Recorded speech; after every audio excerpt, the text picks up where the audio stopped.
Hello again, and welcome to another edition of Media Watch. I'm your co-host, Eric Tait. I'm Bob Anthony. And I'm their guest and friend, Alan Singer. Dr. Singer, as a historian and educator, perfect guest for this show because we're going to be talking about education and why they're not teaching proper history and why they're passing laws to make sure proper history is not being taught. So with that, this is being brought to you by the good graces of EVT Educational Productions, Zoom, and Manhattan Neighborhood Network. And Dr. Singer, you wrote a piece recently for one of the blog posts that you normally do about the renaming of a park in the Bronx. Give us a quick update on who the park was named for originally and why they changed the name. All right. First, let me say, I grew up in the West Bronx, right by Yankee Stadium. And when I was a pre-teen, we used to play ball. We used to call it the 167th Street Park because that's where the entrance was. Mm-hmm. When I was doing research on New York's involvement with slavery, I came across the name Milley. And as I'm doing web searches, I realized that this park in the Bronx had been named after John Milley. Mm-hmm. Now, Milley, in 1863, was indicted for inciting the draft riot that led to the murder of African Americans, their lynching in the streets of New York City. One of the most horrendous urban riots of the 19th century. After the Civil War, he becomes part of the corrupt Tweed Ring. And what Milley does is he knows where the city wants to build parks. So he purchases the land for the Tweed Ring from local farmers at reduced prices, and then they sell it to the city at exorbitant rates. We're looking at a racist, we're looking at a corrupt official, we're looking at a criminal, an indicted person who has a park named after him because he's considered the founder of the Bronx Park system. Now, I was able to connect with local Bronx groups and we petitioned to get the name of the park changed. And the Parks Department has a program where what they want to do is to honor local African-American residents who helped to build up different sections of the city. And last week, they renamed Milley Park after the Reverend Foster, who was the first Black elected official from the Bronx, but who also sponsored the restoration of the park, which is today quite beautiful. But what has finally happened is they've stricken the name of this racist criminal off the park, and they've replaced it with a public servant who actually did positive things for the neighborhood. They didn't erase history, they corrected history.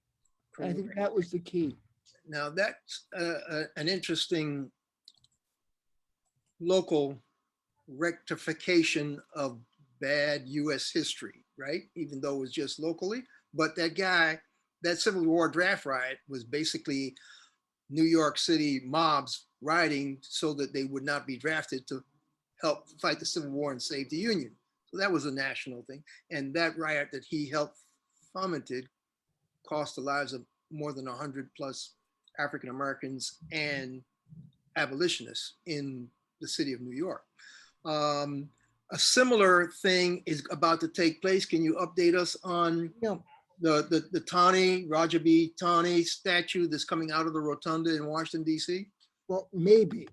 The House of Representatives voted to have statues of racists and Confederates removed from the rotunda. Now, states decide what historic people from their state should be represented.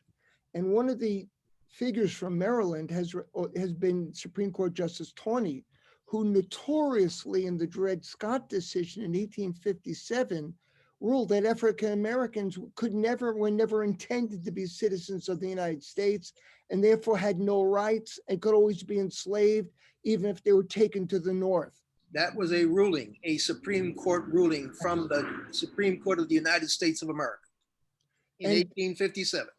That was one of the things that helped precipitate the overreach of that. The outrageousness of the decision was one of the things that helped to precipitate the Civil War. Right. Because it said to Northerners and the abolitionists, and it said to free Blacks, you would always be at risk and you would have no rights.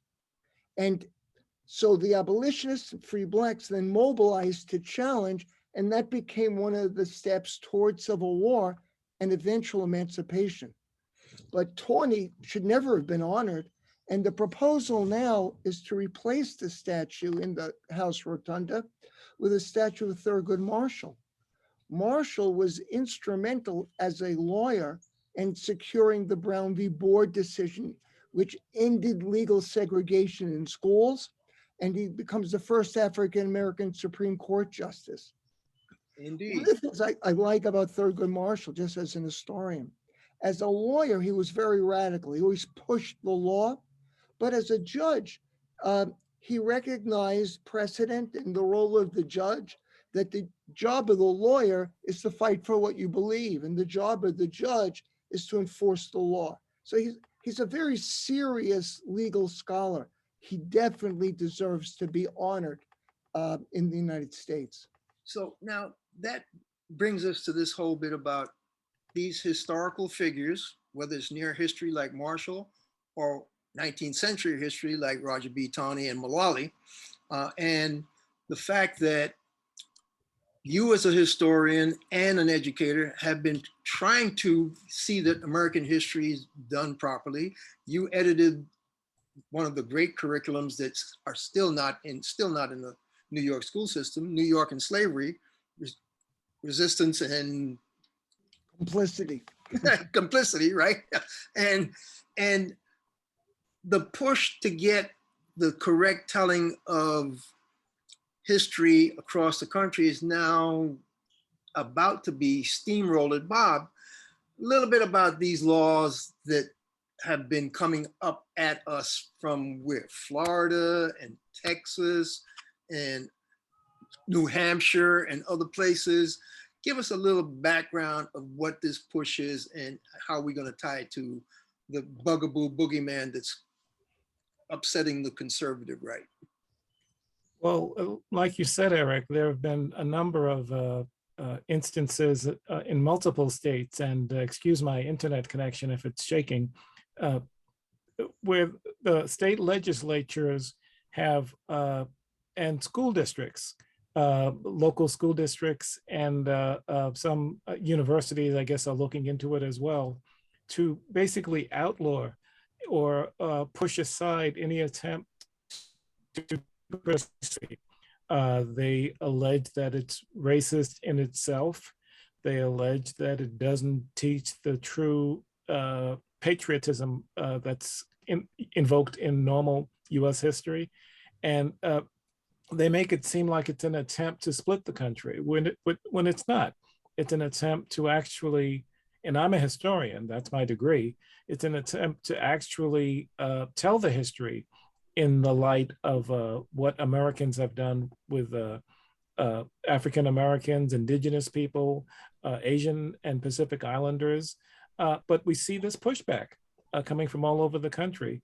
And a number of politicians have engaged in this BS pushback, but they're getting a lot of support, which is the scary part, Eric. What I'm seeing now, and Alan, I think you've been keeping up with this, is that the conservative right that's behind these state laws, they have, and there's an interesting Washington Post story that I'm going to quote from.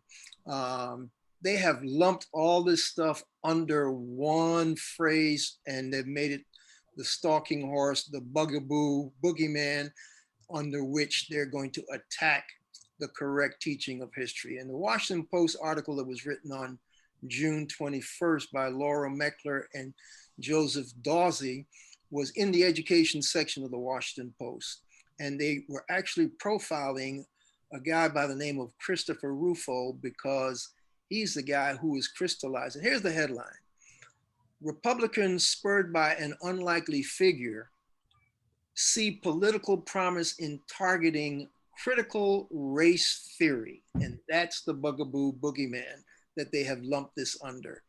And part of the article, they talked about the fact that Rufo appeared on Fox's The Fake News People last summer, and Rufo said critical race theory, a decades old, I'm quoting from the article now, academic framework that most people have never heard of, had, quote, pervaded every institution in the federal government. And they explained that critical race theory holds that racism is systemic in the United States, not just a collection of individual prejudices, an idea that feels obvious to some and offensive to others. Rufo alleged that efforts to inject awareness of systemic racism and white privilege, which grew more popular following the murder of George Floyd by police, posed a grave threat to the nation.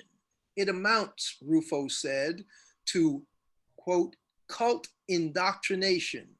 Spurred by Rufo, this complaint has come to dominate conservative politics. Debates over critical race theory are raging on school boards and in state legislatures.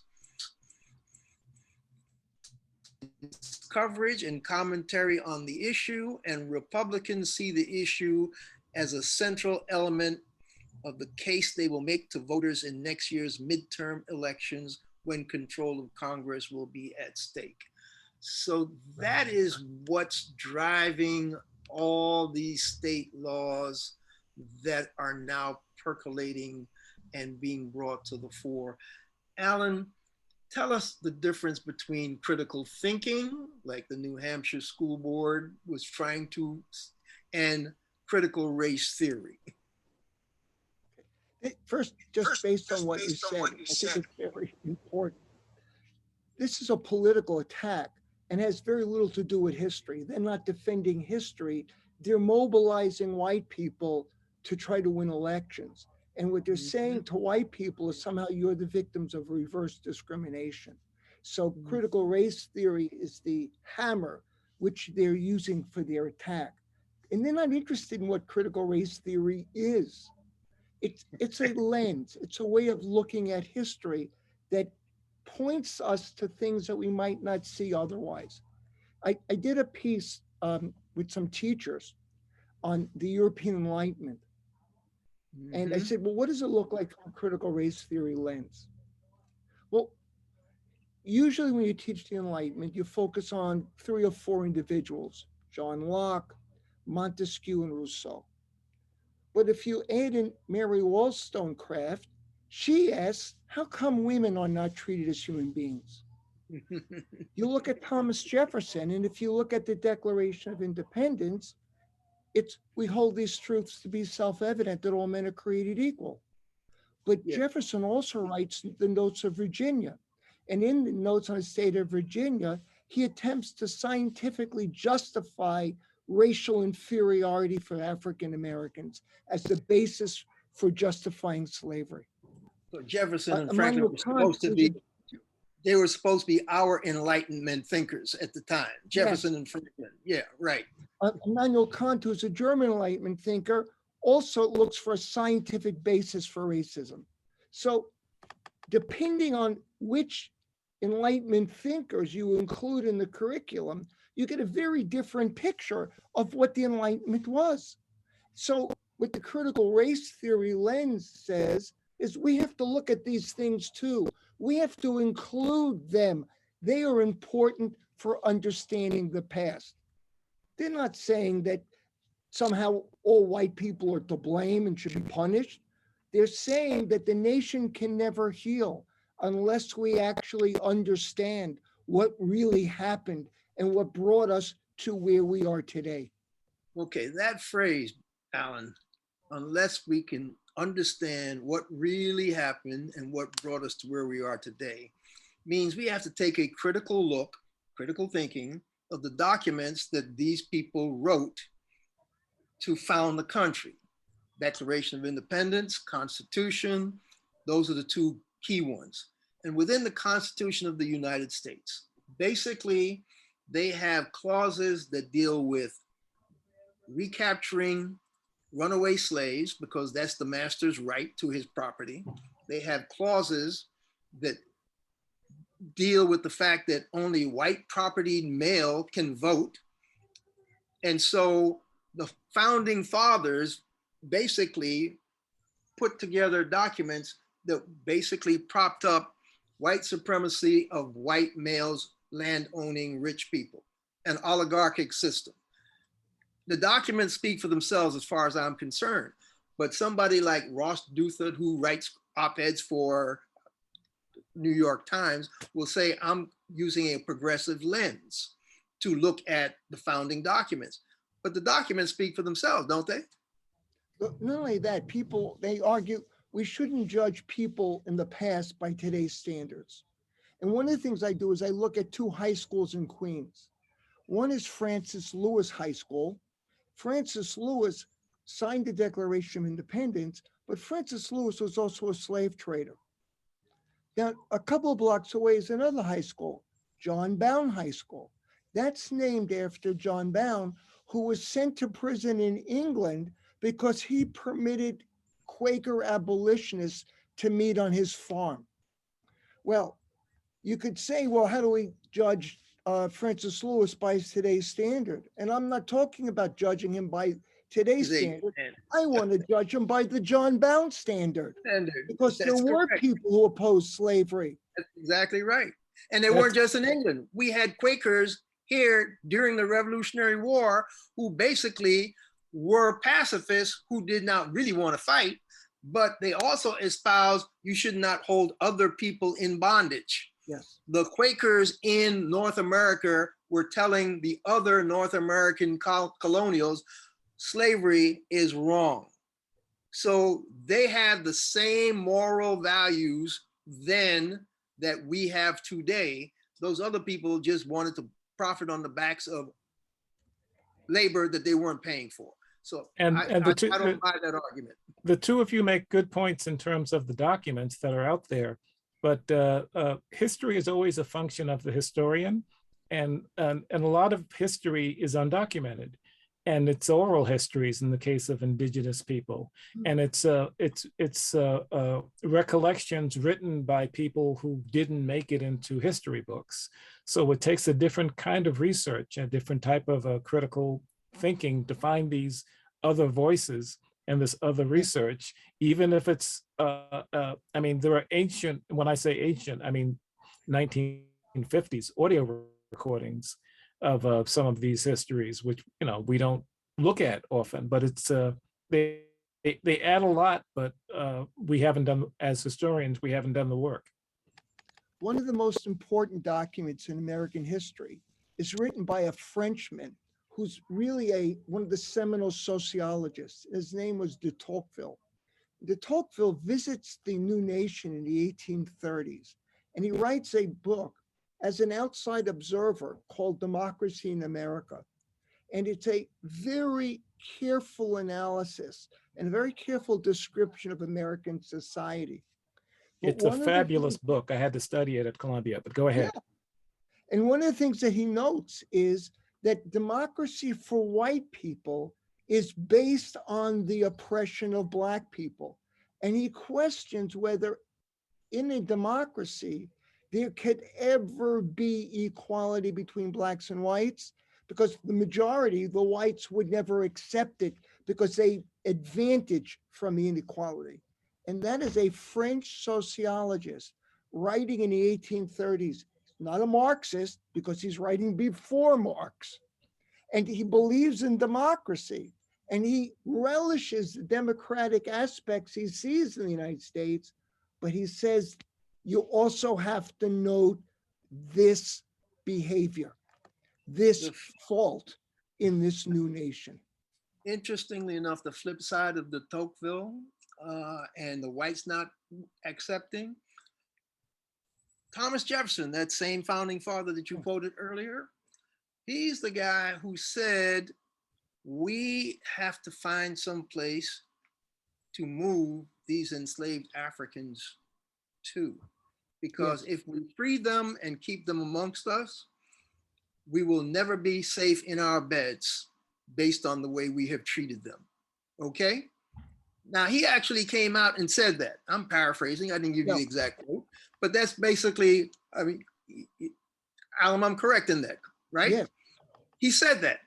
And so the bottom line is these people knew what they were doing was wrong, immoral, no matter how they tried to dissemble.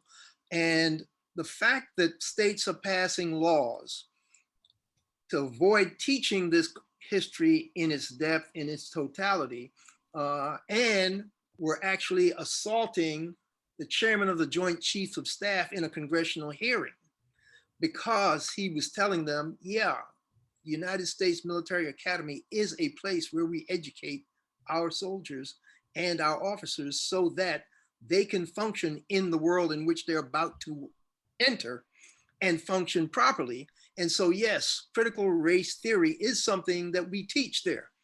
And he gave one of the best defenses of why critical race theory needed to be taught, period. And I don't know, Bob, we might be able to pull up some of that and try to at least, if possible, share it with our viewers. It's been seen and shown quite a bit in the last week and a half, because when we air next Monday, because we're taping the Wednesday before our Monday air, it will almost be old news, but it is not ever old news when somebody is as articulate and as on point as General Milley was. So let's see if we can come up with at least part of it to let people know what he was proud to say they were doing in the military. Sure. First of all, on the issue of critical race theory, et cetera, I'll obviously have to get much smarter on whatever the theory is. But I do think it's important, actually, for those of us in uniform to be open-minded and be widely read. And the United States Military Academy is a university. And it is important that we train and we understand. And I want to understand white rage, and I'm white, and I want to understand it. So what is it that caused thousands of people to assault this building and try to overturn the Constitution of the United States of America? What caused that? It's important that we understand that, because our soldiers, sailors, airmen, Marines, and Guardians, they come from the American people.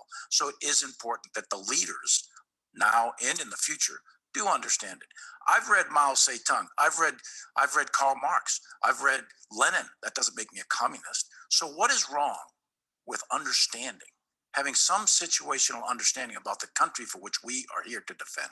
That there were laws in the United States, antebellum laws prior to the Civil War, that led to a power differential with African Americans that were 3/4 of a human being when this country was formed. And then we had a Civil War and Emancipation Proclamation to change it. And we brought it up to the Civil Rights Act in 1964. It took another 100 years to change that.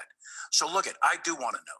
And it matters to our military and the discipline and cohesion of this military. Okay, We want our soldiers to be educated in ideas. He said we teach them about Marxism too. We teach them about Islam. How do you engage in the world unless you understand the ideas of other people? Yes, he ran down the litany of why the history needed to be known and why other people had been short shrifted by this country and why his officers needed to know that history. But what he said was so conscious and educated. And then we had, and of course he got pushback for saying that the military is West Point is a university. He made that point. And we try to teach our armed professionals about history and reality. And he got pushback from people like Tucker Carlson, who I hate using his name on your show, Eric, but he has a lot of followers. But okay, yeah. Sorry about that. In Yiddish, after you say something like that, you got to go speak 3 times over your shoulder. I'll remember that. That's how bad that is. But Tucker Carlson, let me just say what first of all, he said that he wasn't brave or brilliant. He was talking about Mark Milley, the Joint Chiefs of the head of the Joint Chiefs of Staff, and then he says he's not just a pig, he's stupid, and that's what we're getting from these idiots on the far right. So I'm sorry, Eric, go ahead. And we have no. I'm glad you quoted Carlson and because I'm a former U.S. Air Force officer, and my insurance company is USAA, which caters to military people. And Vote Vets and a whole bunch of veterans organizations, they fired off all kinds of stuff to USAA and said, if you don't pull your ads from the Tucker Carlson show, you're going to lose all my business and all my support. And it's more than one veterans organization that have said to USAA, pull your commercials, do not support this man who has the gall to insult the chairman of the Joint Chiefs of Staff like that. And as a USAA member, I intend to join that move and see if I can make sure USAA decides to not support Tucker Carlson. It's crazy. And we have about 2 minutes. Well, within the context of that, there were a couple of stories, Alan, about people who were very upset about the fact that New Hampshire, what was the New Hampshire story about the Joint Equity Commission, where people were trying to say, this is what you need to be conscious of, this is what you need to be teaching in your schools and in your classrooms, and what was the pushback and who resigned? Well, New Hampshire is just one example. I'm actually in New Hampshire now and by a lake for vacation. And more than half of the state's Council on Diversity and Inclusion abruptly resigned Tuesday, citing concern that the state budget signed into law by Governor Chris Sununu silences important conversations about race. It is now illegal in New Hampshire to teach in schools or train public employees that someone is inherently racist, sexist, or oppressive, whether consciously or unconsciously. So we can't discuss it in New Hampshire. One of the things that I find ironic is kids are now off from school on Juneteenth. They just can't discuss why. Astounding. Astounding. Look, okay, so at some point, I don't know what the pushback's going to be from educators like yourself and journalists like Bob and myself, but we certainly are not going to take this lying down. And so I'm going to have to make sure we start re-releasing things like that. I'll be free to travel home. I'm going to have to start working with the New York Human Rights Commission and the African Burial Ground and see what kind of public programs we can get going. So and we're about out. Yeah. So this has been Media Watch. I'm your co-host, Eric Tait. I'm Bob Anthony. Catch up to us on Twitter and YouTube at Media Watch EVT. And I'm Alan Singer, the guest and friend, and thank you very much for having me here for this show. Thanks for coming, Alan. Appreciate it. And we'll catch you the next time, folks.